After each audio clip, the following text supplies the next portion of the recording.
January 1944, Northern Germany. A military hospital attached to a prisoner of war camp lies silent under falling snow. Inside, the air smells of disinfectant, boiled potatoes, and damp wool coats. German nurses move between rows of iron beds. Most are young, trained to expect hatred, prepared for bitterness. What they see instead stops them cold. On one side of the ward lie wounded German soldiers. On the other, enemy prisoners, British, Canadian, sometimes American men officially. Labeled the foe. Between them, something unplanned is happening. A tin of condensed milk is passed across a blanket. A piece of dark bread follows. Someone breaks it in half, without hesitation. No words, no salutes, no anger, just quiet hands sharing food meant for survival. The nurses hesitate. This is not in their training manuals. This is not in propaganda posters. They were told enemies despise each other, that war hardens men beyond recognition. But here, in a place designed to separate and control, the opposite is unfolding. For a brief moment, uniforms fade, nationalities dissolve. Hunger becomes a common language, and the nurses realize they are witnessing something fragile, something the war does not want to exist. That moment leads directly into the conditions that made such acts possible, and the world that forced enemies into the same room. By the winter of 1943–1944, the Second World War had entered a phase of exhaustion, not just of armies but of bodies, supplies, and belief. Germany was no longer advancing. The Eastern Front had shattered the myth of invincibility at Stalingrad in February 1943. In the West, Allied bombing campaigns were grinding German cities into rubble night after night. Railways strained, food shortages deepened, hospitals filled faster than they could empty. Military medical systems across Europe were overwhelmed. German field hospitals and rear area military hospitals were no longer treating only German wounded. They now housed thousands of enemy prisoners of war, British, American, Canadian, and occasionally Soviet soldiers captured during battles in France, North Africa, Italy, and the Atlantic Air War. Under the Geneva Conventions still officially recognized by Germany, wounded Poles had to be treated. They were entitled to medical care, shelter, and rations comparable to those of German soldiers. On paper, this separation was strict. In reality, wartime pressure collapsed those boundaries.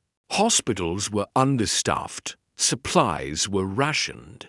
Nurses were young women pulled from civilian life, trained quickly, and placed into environments where ideology met blood and pain. Many had grown up under years of propaganda portraying enemies as subhuman or cruel. But wounds erase ideology.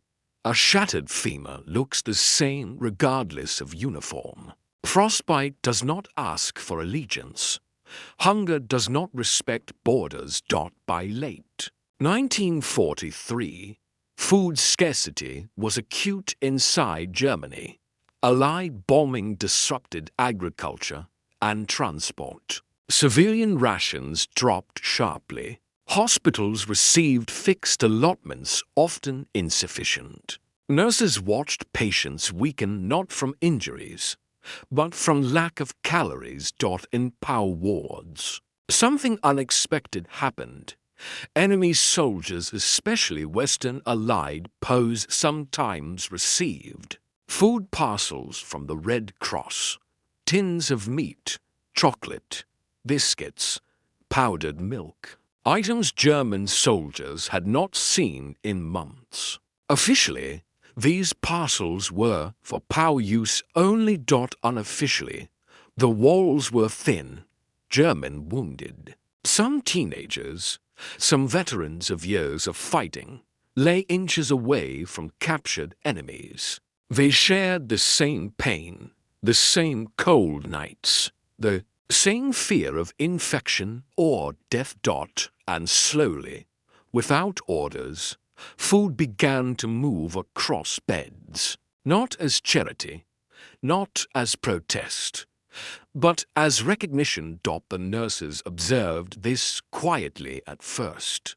They were not instructed to stop it. Often, they could not. Supervision was thin, guards were overstretched, and many nurses themselves were struggling with hunger.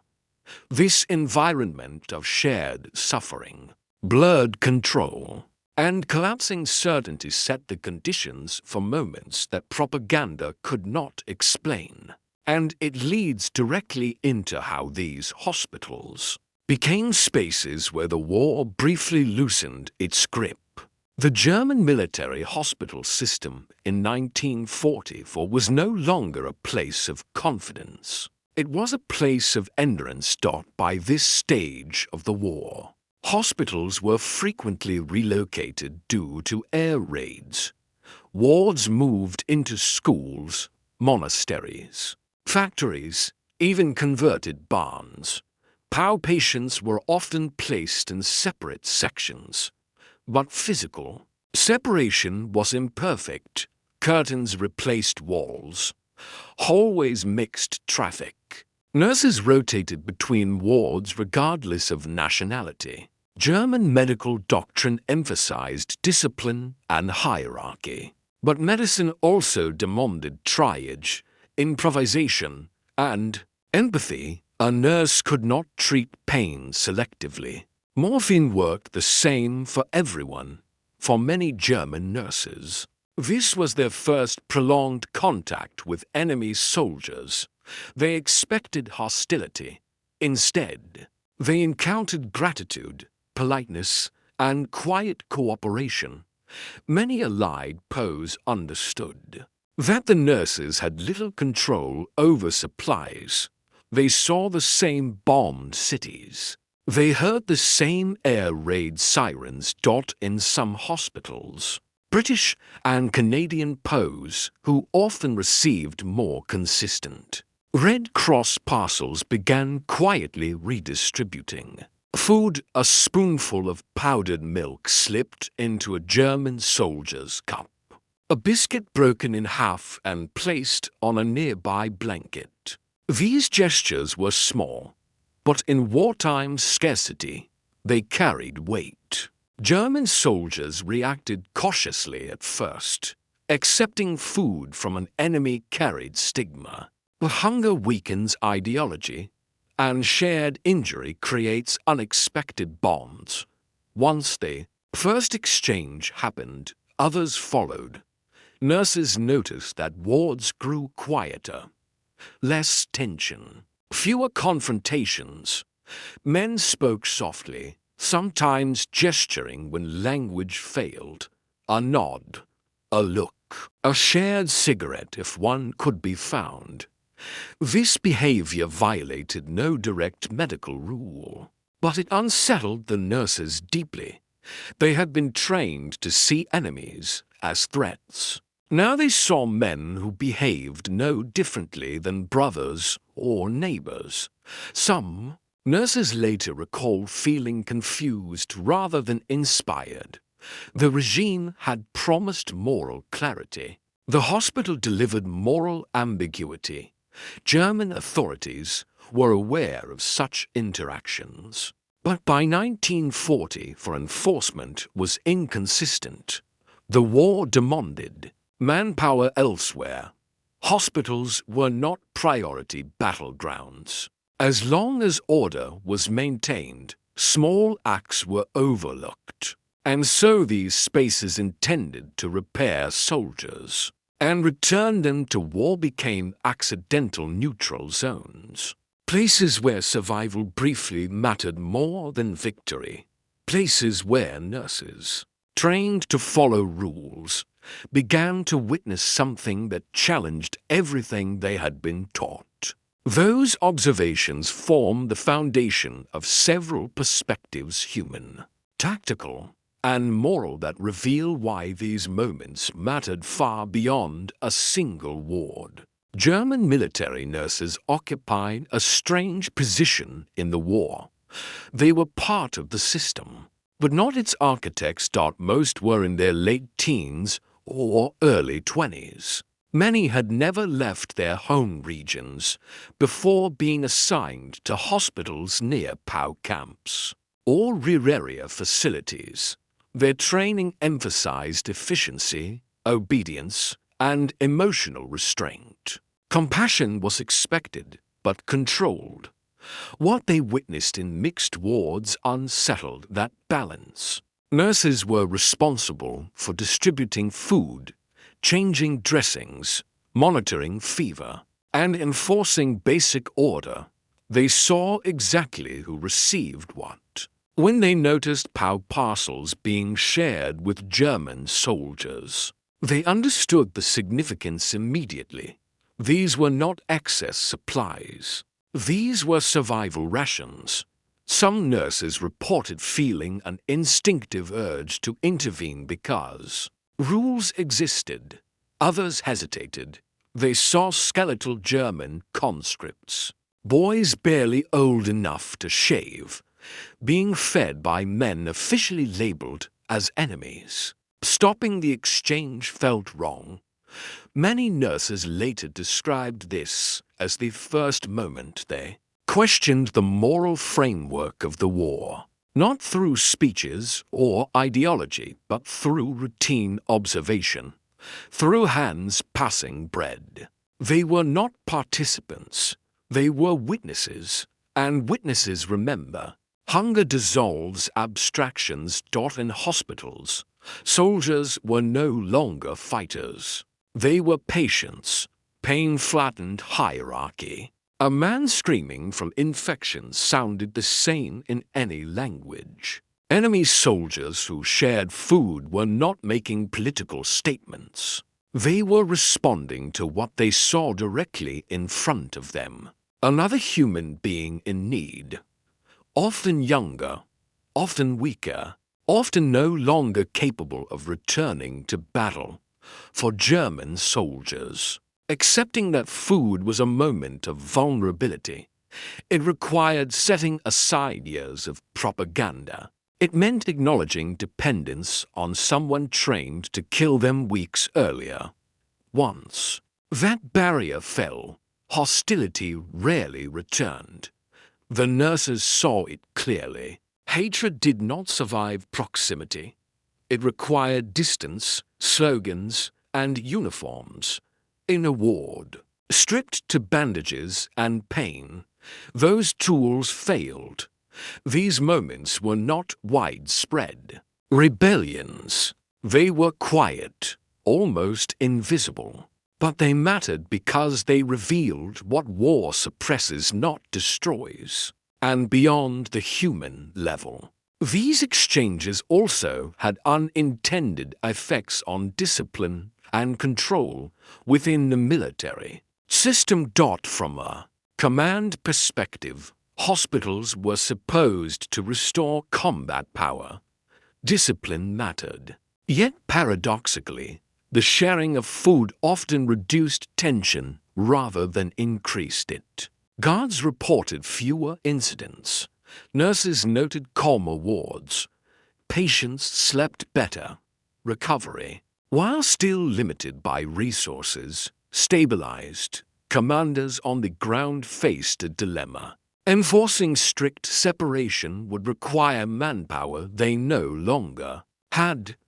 Punishing wounded men for accepting food risked unrest, and stopping POWs from sharing parcels could provoke international scrutiny. So tolerance became policy without ever being written down. This was not humanitarianism. It was pragmatism. The war had shifted from ideological control to damage management. Small compromises kept systems functioning. For Allied POWs, captivity in Germany was unpredictable. Treatment varied widely by camp and time period. But hospitals created a different dynamic. These men knew they were visible, watched, vulnerable. Their behavior mattered. Sharing food was sometimes strategic, building goodwill, reducing risk of mistreatment. But nurses who observed these acts noted something else: consistency. The same pose shared even when no guards were present, even when no advantage was gained. They were not performing kindness. They were practicing it. This unsettled German staff more than hostility would have. Total war demands total belief. Hospitals could not sustain it. These wards revealed a truth the regime could not control. Morality survives structure, not ideology, not nationality. Structure. When structure collapsed through shortage, injury, and fatigue, human behavior reasserted itself. The nurses carried these observations with them. Long after the war, many described these moments as the beginning of disillusionment, and as the war intensified. These fragile moments became even more significant because soon everything would change. Those quiet exchanges occurred just before the conflict reached one of its most decisive phases. By mid-1944, the war no longer felt distant from German hospitals. It pressed against their walls. Air raid sirens became constant. Allied bombers flew overhead day and night. Entire wards were evacuated mid-treatment. Nurses learned to move patients into basements, while lines still hung from metal stands. At the same time, the flow of wounded surged beyond anything previously experienced. After June 6, 1944, the Allied landings and Normandy casualties increased. Sharply, German soldiers arrived from France with shrapnel wounds, burns, crushed limbs. Alongside them came captured Allied troops, injured during the same battles. In several hospitals, wards could no longer be separated. German and Allied wounded lay side by side, sometimes sharing the same stretcher rotations, the same surgical teams, the same shortages of anesthetic. The distinction between captor and captive became increasingly symbolic. This was the turning point. Food scarcity reached a critical level. Hospital rations were cut again. Soup became thinner, bread portions smaller. Nurses recorded weight loss. Inpatients already weakened by trauma. Red Cross parcels continued to arrive intermittently for Allied POWs. Their contents now carried life or death importance. And once again, the sharing resumed, but now openly. Nurses watched as POWs placed tins on shared tables. German soldiers did not ask. They waited. When the food was offered, they accepted it. Quietly, no one spoke of ideology. No one mentioned the war. Outside, Germany was collapsing. Inside the ward, survival had become collective. This was no longer an isolated moral anomaly. It was a pattern emerging under pressure. And as the front lines closed in and the Reich's authority weakened, these small acts took on a new weight because soon order itself would disappear. By early 1945, Germany's medical system was breaking apart. Hospitals were flooded with refugees, wounded soldiers, and displaced civilians. Front lines moved faster than evacuation orders. Some facilities changed hands without warning. Nurses reported working for days without sleep, improvising dressings from bedsheets, using boiled water when antiseptics ran out. In this chaos, the distinction between enemy and ally collapsed completely. Allied POWs were no longer always guarded. Some guards had deserted, others were reassigned or killed in air raids. Nurses became the only consistent authority inside the wards. Food sharing was no longer discreet. It was systematic. POWs pooled Red Cross parcels. German soldiers shared their meager bread. Civilians occasionally smuggled potatoes or turnips into hospitals. Meals became communal by necessity, not choice. German nurses later described this period as surreal. The regime still existed on paper, but its rules no longer reached the wards. What remained was professional duty and human instinct. One nurse recalled realizing she no longer knew or cared who was supposed to hate whom. This was the climax not of a battle, but of a moral unraveling. As Allied forces advanced and hospitals were liberated or abandoned, many nurses watched former POWs walk free. Some left behind notes of thanks, others simply nodded in recognition. No celebrations, no speeches, just exhaustion. And when the fighting finally stopped, the question was no longer who had won, but what had survived. Those answers would emerge in the aftermath. When the war in Europe ended in May 1945, German hospitals stood as quiet witnesses to a collapsed world. Beds remained unmade. Medical logs stopped mid-sentence. Corridors smelled of smoke, antiseptic, and abandonment. Many nurses did not immediately go home. Transport systems were shattered.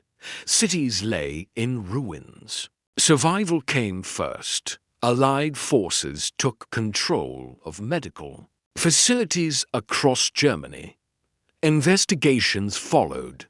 Conditions were documented. Prisoners were interviewed. Medical staff were questioned. What emerged from these reports was not a story of rebellion or defiance, but of adaptation. Allied medical officers noted that in several hospitals, POWs and German wounded had coexisted with minimal conflict. In some cases, cooperation was recorded. Shared labor, shared meals, shared recovery spaces. The nurses' testimonies were particularly striking.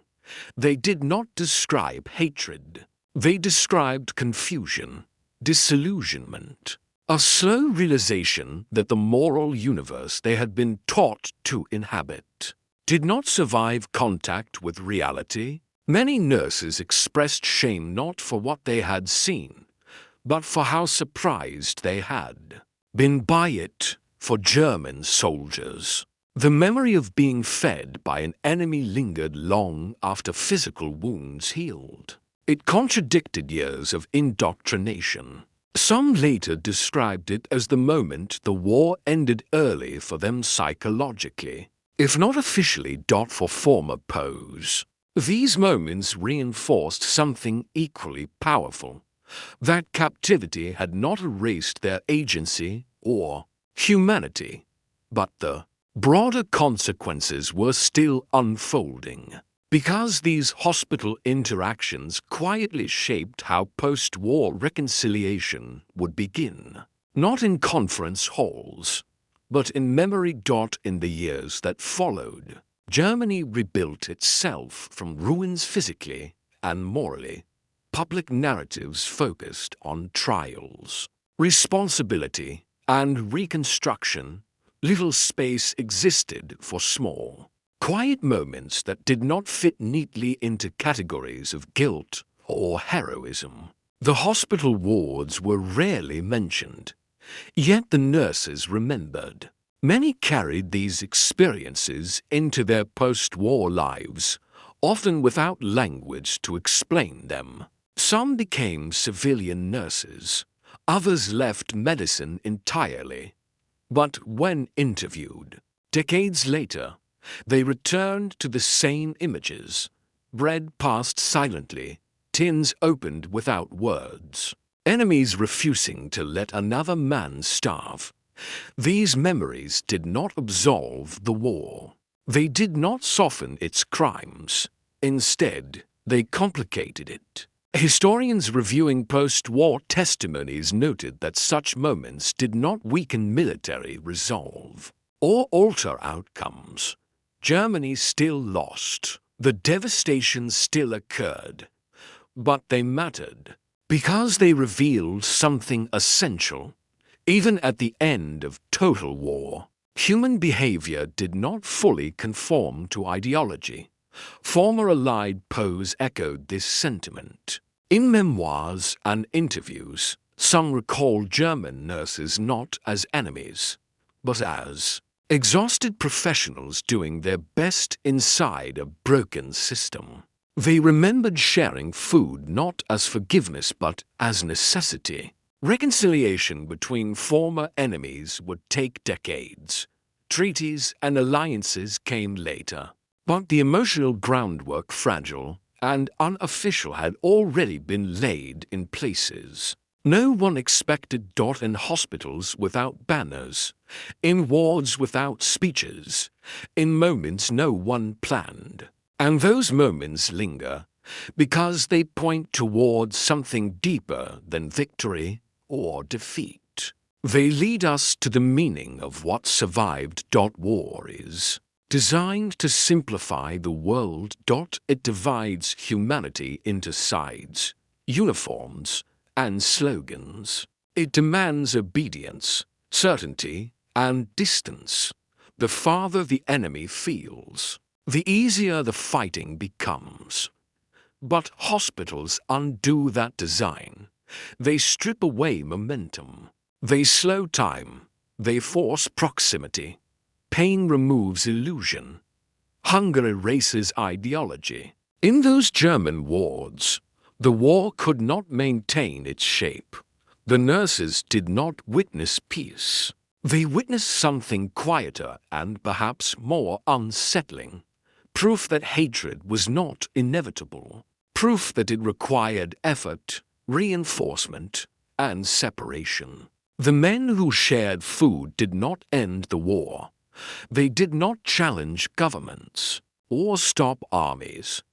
What they did was smaller and, in some ways, more enduring. They refused to let suffering become selective. History often remembers battles, leaders, and weapons. It rarely pauses for moments that leave no ruins behind. Yet these moments matter because they reveal what remains when systems fail. Not triumph, not ideology, but choice. In a war defined by destruction on an industrial scale, the sharing of food between enemies did not change the outcome. It changed the meaning. And for the nurses who witnessed it, that meaning stayed long after the uniforms disappeared. Quiet proof that even in humanity's darkest machinery, something human endured.